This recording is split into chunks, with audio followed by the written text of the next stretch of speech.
السلام علیکم، میں امداد سمرو۔ کراچی کے ضمنی انتخابات کے غیر سرکاری نتائج میں شکست کے بعد مسلم لیگ نون کو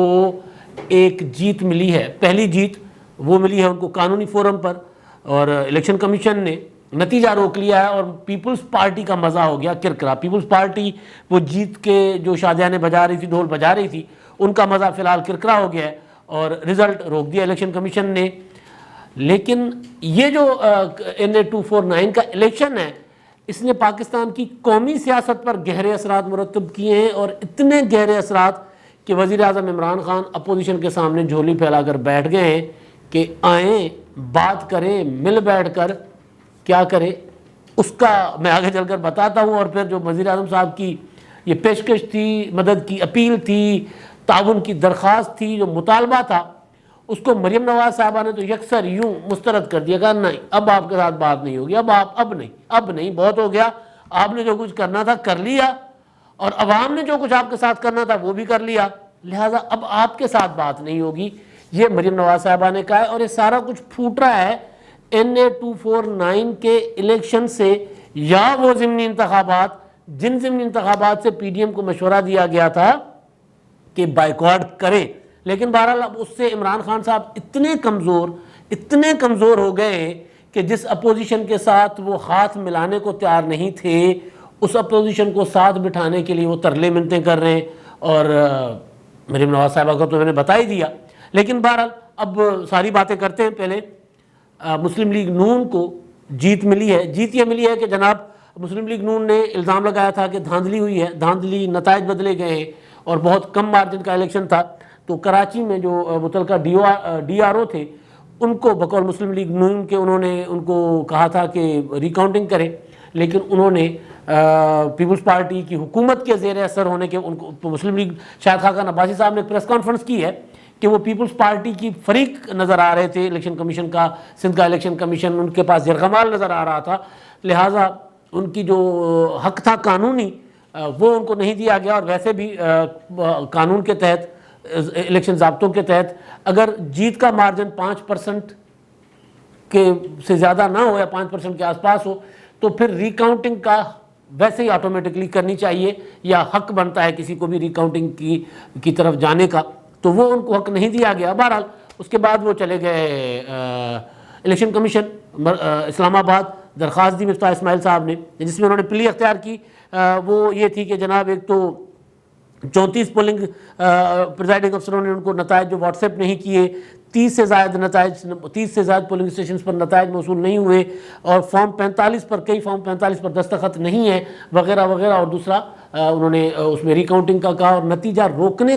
کی استدعا کی جو الیکشن کمیشن نے منظور کر دی، اور الیکشن کمیشن نے اب 4 مئی کو جو ہے اس کی درخواست کی سماعت کریں گے، اور اس کے بعد فیصلہ ہوگا کہ ریکاؤنٹنگ ہونی ہے کہ نہیں۔ لیکن تب تک جو بڑا ریلیف ملا ہے مسلم لیگ نون کو وہ یہ کہ قادر مندوخیل جو ہیں ان کا نوٹیفیکیشن نہیں ہوا، ان کا نوٹیفیکیشن یا ان کا رزلٹ جو ہے، سرکاری رزلٹ، الیکشن کمیشن نے کہا کہ وہ فارم 47 کل اپنی ویب سائٹ پر اٹیچ کر دیا تھا، لگا دیا تھا، لیکن کیونکہ باضابطہ نوٹیفیکیشن ہوتا ہے، باضابطہ سرکاری جس کو کہا جاتا ہے آفیشیل رزلٹ کہا جاتا ہے، وہ الیکشن کمیشن نے روک دیا ہے، اور وہ اب ظاہر ریکاؤنٹنگ ہوگی یا جو بھی ہوگا۔ اگر ریکاؤنٹنگ کے لیے مفتاح اسماعیل صاحب کی جو درخواست ہے وہ منظور، درخواست تو سماعت کے لیے منظور ہو گئی، اب ریکاؤنٹنگ کی طرف معاملہ جائے گا تو اس کے بعد ہی پتہ چلے گا کہ مسلم لیگ نون کی بات میں وزن ہے یا پیپلز پارٹی کی بات میں وزن ہے۔ پیپلز پارٹی ریکاؤنٹنگ میں بھی جیتتی ہے یا مسلم لیگ نون جیتتی ہے، لیکن اس میں یا مسلم لیگ نون کا ظاہر ہے وہ جو الزام، پھر اگر ریکاؤنٹنگ میں مسلم لیگ نون جیت جاتی ہے تو پھر ان کا الزام درست ثابت ہوگا کہ ان کے ساتھ کہیں نہ کہیں گڑبڑ ہوئی ہے۔ لیکن اس میں ایک اور چیز جو سامنے آئی ہے وہ یہ کہ سعید غنی جو سارے اس الیکشن کے تھے، ماسٹر مائنڈ تھے، یعنی ماسٹر مائنڈ سے مراد کہ پیپلز پارٹی جو کراچی میں الیکشن جیتنے کا جس میں سوائے کچھ چند جو ملیر ہو گیا، لیاری ہو گیا، یا اس طرح کے علاقوں سے باہر پیپلز پارٹی انتخاب نہیں جیت سکتی تھی، وہاں پر انتخاب جیتنے کی ریت سعید غنی نے ڈالی۔ اس حوالے سے میں ماسٹر مائنڈ کہہ رہا ہوں۔ تو سعید غنی نہ صرف اپنا انہوں نے حلقہ بنایا کراچی میں، وہاں سے وہ جیتتے ہیں، بلکہ انہوں نے یہاں پر بھی سعید غنی فارمولہ اپلائی کیا، اور اس فارمولہ کے تحت انہوں نے یہ الیکشن لڑا، اور اپنی پارٹی کو جو 7ویں پوزیشن پہ تھی نمبر 1 پوزیشن پہ لے آیا۔ اب دیکھتے ہیں کہ نمبر 1 پوزیشن ان کی رہتی ہے یا ریکاؤنٹنگ میں نہیں رہتی، خیر یہ پارٹ آف گیم۔ لیکن سعید غنی نے یہ کہا ہے کہ مسلم لیگ نون کا حق ہے، وہ جو بھی قانونی راستہ اختیار کرنا چاہیں، ریکاؤنٹنگ کے لیے جائیں، جو بھی جائیں الیکشن کمیشن میں، وہ ان کا قانونی حق ہے، وہ کریں، لیکن میں نے، یعنی سعید غنی کہہ رہے ہیں، میں نے اپنی پارٹی کی عادت کو کہا ہے، اپنی پارٹی کو تجویز دی ہے کہ دوبارہ الیکشن کی طرف جایا جائے، الیکشن کمیشن کو درخواست دی جائے کہ یہاں پر دوبارہ انتخاب کریں۔ یہی بات فواد چودھری نے کی۔ فواد چودھری بھی یہ کہہ رہے ہیں کہ جناب یہاں پر بہت کم مارجن ہے، ٹرن آؤٹ بہت کم ہے، یہاں پر دوبارہ انتخابات ہونے چاہیے۔ مسلم لیگ نون بہرحال وہاں پر اپنا ریکاؤنٹنگ کے لیے چلی گئی ہے۔ اب یہ تو خیر ایک سادہ سا معاملہ تھا، الیکشنوں میں ایسا ہوتا ہے، لیکن اس سارے معاملے سے ایک اور چیز نکلی ہے۔ پی ٹی آئی یہاں پر چلی گئی، چوتھے پانچویں نمبر پر، نمبر 1 جماعت تھی، جیت گئی۔ کراچی پر کلیم تھا، مطلب پاکستان کے مختلف، جیسے میں نے کل کہا تھا نا کہ کراچی سے خیبر تک اور بولان سے چترال تک، جہاں جہاں الیکشن ہوا وہاں ضمنی الیکشن وہاں پی ٹی آئی کو بدترین شکست ہوئی، دھول چاٹنی پڑی، لٹرلی جس کو دھول کہتے ہیں نا۔ ڈسکا میں جو کچھ ہوا پی ٹی آئی کے ساتھ، تو اس کے بعد جو کراچی کا الیکشن تھا، اور کراچی کے الیکشن کے ساتھ ساتھ پیرالل جو پردے کے پیچھے، وہ جو میں نے اپنے پہلے ویلاگ میں گزارش کی تھی نا کہ یہ تو سارا اسکرین پہ چل رہا ہے، لیکن جو پردے کے پیچھے چل رہا ہے نا، پردے کے پیچھے چلنے والا وہ جو عمران خان جس کو اپنا گھر کہتے تھے، وہ جو ایک صفحہ تھا، وہ ایک صفحہ جب کمزور پڑ رہا ہے، صفحے کے اوپر کوئی پانی چھانی پھر گیا ہے، وہ کچھ وہاں پہ بہرحال کچھ نہ کچھ وہاں میں مٹنے لگا ہے، تو عمران اور حلقوں میں بھی عمران خان صاحب کی مقبولیت ختم ہوتی جا رہی ہے۔ تو ایک طرف کسی کو دھمکی دے رہے ہیں کہ میں دوبارہ اپنا اسمبلیاں توڑ دوں گا، اور اپوزیشن کو ترلا کر رہے ہیں کہ بھائی دیکھو اگر ہم ساتھ نہیں بیٹھیں گے سیاستدان تو پھر ہم مارے جائیں گے، لہٰذا آؤ الیکشن کا نظام ٹھیک کرتے ہیں، اصلاحات کرتے ہیں اور الیکشن اصلاحات کی طرف چلتے ہیں۔ عمران خان صاحب نے ایک ٹویٹ پر اپنے سماجی رابطوں کی ویب سائٹ پر ایک اپنا طویل بیان جاری کیا ہے، جس بیان میں انہوں نے کہا ہے کہ جناب جو یہی 249 کے الیکشن کا حوالہ دیتے ہوئے انہوں نے کہا ہے کہ وہاں پر ایک تو ووٹر ٹرن آؤٹ بہت نمایاں کمی رہی، اور ضمنی انتخابات میں تمام سیاسی پارٹیاں جو ہیں وہ چیخ کر دھاندلی کا دعویٰ کر رہی ہیں، دھاندلی کے الزامات عائد کر رہی ہیں، اور ڈسکا کے معاملے میں بھی یہی ہوا۔ اور حقیقت یہ ہے کہ 1970 کے علاوہ کسی بھی انتخابات پر ایسا انتخاب نہیں ہوا جس پر دھاندلی کا الزام نہ لگا ہو، جس کے نتائج مشکوک نہ ہو گئے ہوں۔ 2013 کے انتخابات کا وہ حوالہ دیتے ہیں کہ وہ کیا ہوا، پھر دھرنا دیا وغیرہ وغیرہ۔ اس کے بعد وہ یہ کہہ رہے ہیں کہ جناب میں نے اپوزیشن کو، ہم حکومت مسلسل 1 سال سے مطالبہ کر رہی ہے کہ آئیں بیٹھیں الیکشن ریفارمز کریں تاکہ آئندہ جو الیکشن ہو اس الیکشن پہ کوئی انگلی نہ اٹھائے۔ اور انہوں نے حوالہ دیا ہے صدارتی الیکشن کا امریکہ میں، اور وہ یہ عمران خان صاحب کہہ رہے ہیں کہ میں چاہ رہا ہوں کہ وہ جو الیکٹرانک مشینز کے ذریعے ای ووٹنگ ہو، اور ای ووٹنگ کا نظام ہم لا سکتے ہیں، اس کے لیے اصلاحات چاہتے ہیں، اس کے لیے اپوزیشن ہمارے ساتھ بیٹھے۔ پہلے عمران خان صاحب یہ لب و لہجہ استعمال نہیں کرتے تھے، مطالبہ کر رہے ہیں، اپیل کر رہے ہیں، اور آئیں بیٹھیں۔ امریکہ میں جو ٹرمپ نے الیکشن پر دھاندلی کے الزامات عائد کیے، لیکن اس کے پاس کوئی ثبوت نہیں تھا، اور ایک ثبوت بھی پیش نہیں کر سکے تھے کیونکہ وہ ای ووٹنگ کا کمال تھا۔ تو اب وہ کہہ رہے ہیں کہ جناب ہمیں اس طرف جانا ہوگا۔ اپوزیشن کو بار بار ترلے کر رہے ہیں، منتیں کر رہے ہیں، اور جس فواد چودھری صاحب نے کل کہا، پرسوں کہا، آج کہا، اسد عمر صاحب نے کہا کہ جناب آئیں اور بیٹھ کر الیکشن ریفارمز کریں۔ پہلے عمران خان صاحب کیا الیکشن ریفارمز کا وہ ہلکا پھلکا بات کرتے تھے، اب کیوں سنجیدہ ہو رہے ہیں؟ اب سنجیدہ ہو رہے ہیں، وہ کہہ رہے ہیں کہ جناب میں اسمبلیاں توڑ دوں گا، وہ کہیں سنا رہے ہیں، اور اپوزیشن کو کہہ رہے ہیں آئے بیٹھیں، تاکہ ایک ٹیبل پہ اگر پوری کی پوری اپوزیشن اور حکومت بیٹھ جاتی ہے تو پھر وہ خان صاحب جن کو کہتے ہیں نا کہ میں بلیک میل نہیں ہوں گا، پھر خان صاحب ان کو پیغام دیں گے کہ بھائی اب آپ میرے خلاف کچھ نہیں کر سکتے، میں نے سب کو بٹھا دیا ہے۔ ہوتا بھی یہی ہے۔ مسلم لیگ نون کے خلاف جو دھرنے تھے، ان دھرنوں کی ناکامی کیوں ہوئی تھی 2014 میں؟ جو عمران خان صاحب نے دیے تھے۔ عمران خان صاحب نے خود کہا ہے کہ جناب دھرنے اس لیے ناکام ہو گئے کہ اپوزیشن پارلیمنٹ میں بیٹھ گئی تھی، حکومت کے ساتھ بیٹھ گئی تھی۔ اگر پیپلز پارٹی حکومت کے ساتھ نہ بیٹھتی، نواز شریف کے ساتھ نہ بیٹھتی، اور مولانا فضل الرحمان صاحب اور دیگر نہ بیٹھتے، تو میں تو حکومت کو لے بیٹھا تھا، حکومت تو چلی گئی تھی، نواز شریف صاحب تو استعفیٰ دے رہے تھے۔ تو وہ عمران خان صاحب فارمولہ اب اپلائی کرنا چاہ رہے، عوام میں ٹکے ٹوکری ہو گئی پی ٹی آئی کا ووٹ بینک۔ جو طاقت عمران خان، جو ایک صفحہ تھا وہ ایک صفحہ نہیں ہو رہا، تو عمران خان صاحب اپنے آپ کو قریب کر رہے ہیں اپوزیشن کی طرف، لیکن آگے بھی مسلم لیگ نون ہے۔ انہوں نے کہا نہیں، اب نہیں، اب نہیں۔ پیپلز پارٹی شاید الیکشن اصلاحات کے لیے حکومت کے ساتھ بیٹھ جائے، بات کرے۔ مریم نواز صاحبہ نے عمران خان کے ٹویٹ کے اوپر ٹویٹ کیا ہے، ری ٹویٹ کیا ہے، کوٹ ری ٹویٹ کیا ان کو، یعنی وہیں ان کو وہاں پہ جواب دیا، یہ نہیں کیا کہ الگ سے کوئی، جس طرح انہوں نے کل بلاول بھٹو زرداری صاحب کی پریس کانفرنس کا انہوں نے ٹویٹ کیا تھا، وہ الگ سے خود اپنے ٹویٹ کیا تھا۔ عمران خان صاحب کو وہیں کوٹ ری ٹویٹ کیا ہے اور اس میں انہوں نے کہا ہے کہ بھائی ڈسکا، عمران خان صاحب نے ڈسکا کا حوالہ دیا نا، وہ کہتے ہیں جناب ڈسکا میں تو آپ دھاندلی کرنے والے تھے، لیکن 2 بار ڈسکا میں عوام نے آپ کو دھول چٹائی، 2 بار آپ وہاں سے بھاگنا چاہ رہے تھے ری الیکشن کے لیے، لیکن 2 بار عوام نے آپ کو دھول چٹائی۔ اب NA 249 میں بھی آپ کی پارٹی آخری پوزیشن پہ چلی گئی ہے،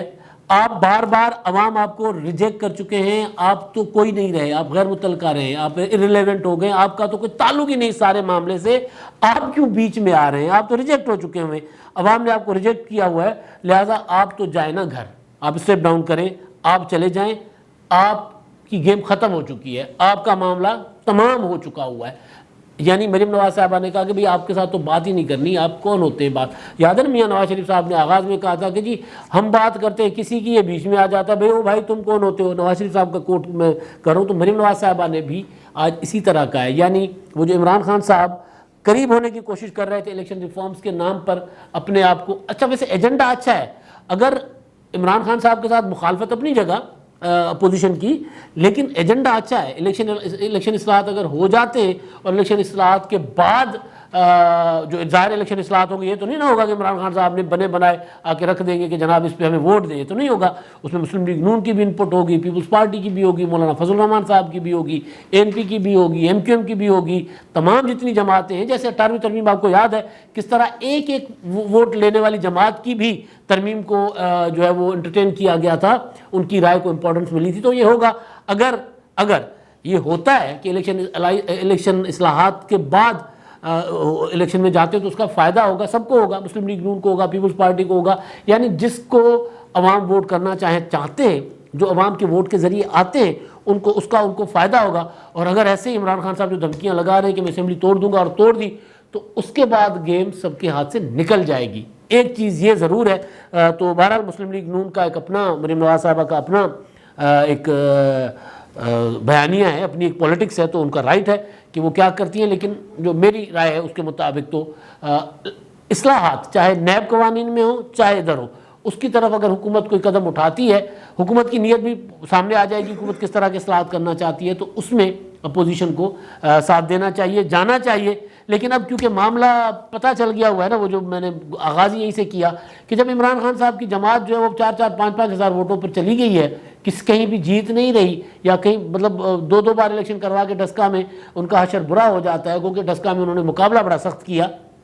لیکن KPK میں ہار گئے، ہر جگہ ہار رہے ہیں، تو اس کے بعد ایک فیل تو جا رہی ہے، عمران خان صاحب کہیں گے کہ جناب میں اپوزیشن کی طرف جاؤں، اپوزیشن کہے گی کہ جناب یہ تو اس کو ہم ریجیکٹ کر چکے ہیں، اس کے قریب جائیں گے تو پھر مکے کا الزام لگے گا، اور پاکستان میں لگنا یوں، چاہے وہ اچھے کاز کے لیے جائیں۔ تو مسلم لیگ نون کا ایک طرز سیاست ہے، انہوں نے، یاد ہے آپ کو کچھ عرصہ پہلے مریم نواز صاحبہ نے یہ بھی کہا تھا کہ عمران خان صاحب کہتے ہیں کہ آئیں صاحب کے قوانین میں کرتے ہیں اصلاحات لاتے ہیں، تو مریم نواز صاحبہ نے کہا تھا کہ ہم اپنے حصے کا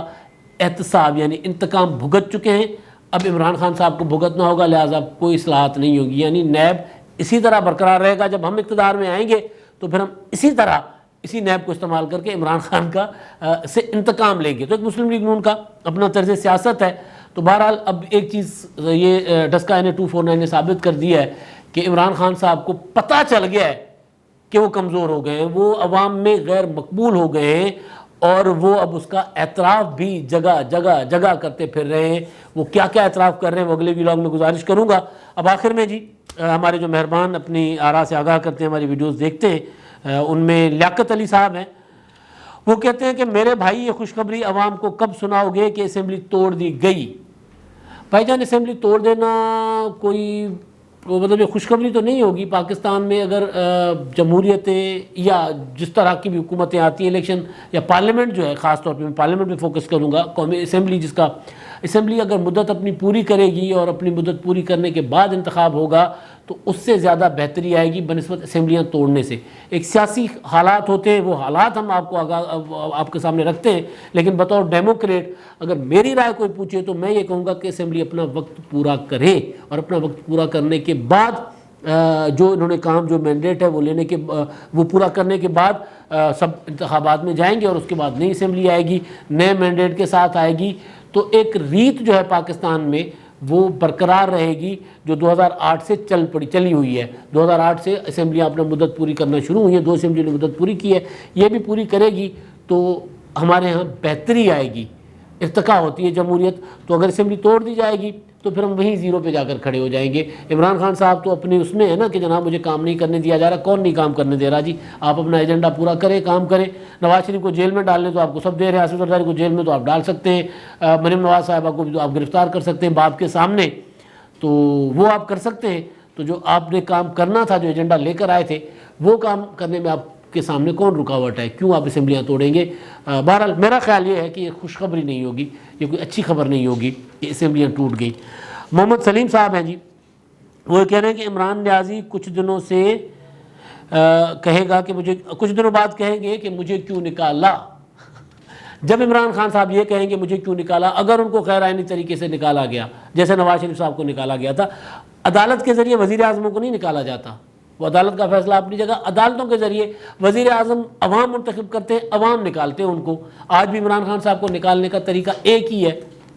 تحریک عدم اعتماد کے ذریعے ان کو نکالا جائے، اور کوئی راستہ نہیں ہے۔ لشکر لے کے جا کے بیٹھ جائیں، دھرنے دیں، کوئی راستہ نہیں ہے، یا عدالت کے ذریعے نکلوائیں، یہ کوئی راستہ نہیں ہے۔ اگر ایسے کوئی راستہ ہو، کوئی اختیار کرے گا عمران خان صاحب کو نواز شریف اور یوسف رضا گیلانی صاحب کی طرح عدالت سے نکالنے کی کوئی کوشش کرے گا، تو پھر ہم عمران خان صاحب کے ساتھ کھڑے ہوں گے۔ پھر عمران خان صاحب مجھے کیوں نکالا کا جو کہیں گے نا وہ ٹھیک ہوگا۔ ہاں، اگر تحریک عدم اعتماد کے ذریعے جاتے ہیں، اس کے بعد عمران خان صاحب عوام میں جائیں، عوام اگر ان کو پذیرائی دیتے ہیں ٹھیک ہے، نہیں دیتے عوام جانے وہ جانے۔ لیکن اگر نواز شریف صاحب کے طرز پر ان کو نکالا گیا تو پھر عمران خان صاحب کا یہ سوال بنتا ہے، اور پھر ہم بھی یہ سوال کریں گے کہ وزیر اعظم کو کیوں نکالا۔ اب تک کے لیے اتنا ہی، اللہ حافظ۔